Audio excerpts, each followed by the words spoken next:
Welcome back.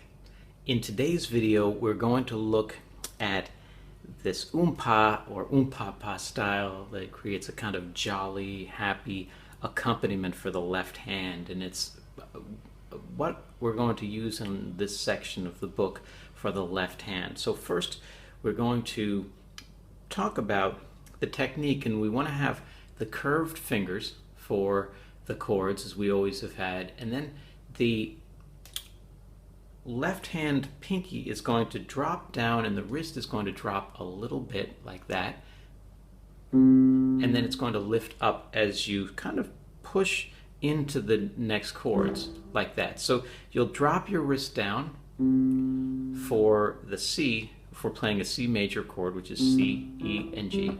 You'll drop down for the C and then raise up for the E and the G. And you can use lean into the C a little bit and then pull up on the E and the G and give a little bit of a staccato or detached feel for the E and the G. So if we did a kind of oompapa, which would be for 3/4, 1, 2, 3, 1, 2, 3, it would sound like this: 1, 2, 3,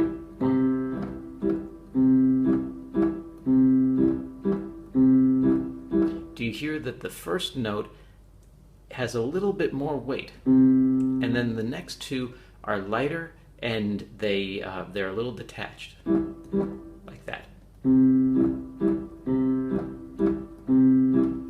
And this is sometimes referred to in piano parlance as the oompa or oompapa style, evoking the spirit of band music from bygone eras, the village bands that would play this kind of oompa style, especially if you think of a tuba or trombones, the low brass instruments. So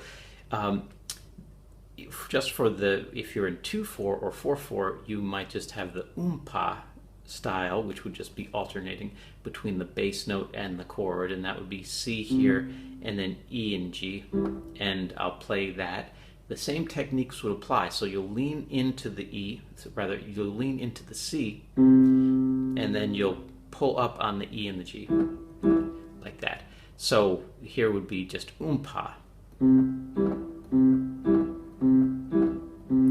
And you could hear that in a 2/4 measure, that would be 2 beats per measure, or a 4/4 measure with 4 beats per measure. And I'll count along and demonstrate those as well. So here's just the 2/4 measure. 1, 2, 1, 2, 1, 2, 1, 2. And here would be 4/4, 4 beats in a measure. 1, 2, 3, 4. 1, 2, 3, 4.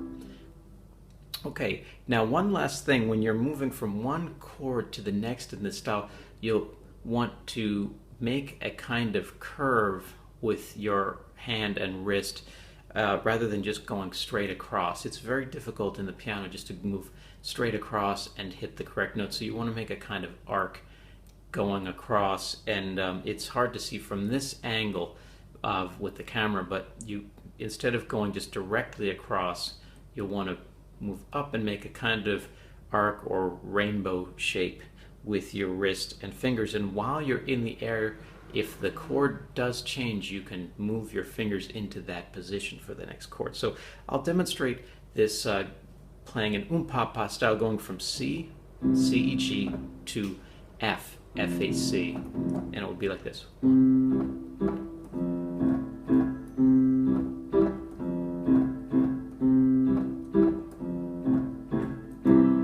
So you can hear and see that I'm moving in an arc, and that helps. The arc helps with not only finding the correct notes, but also playing in time very well and getting a good sound. So those are 3 reasons to use this arc type of technique.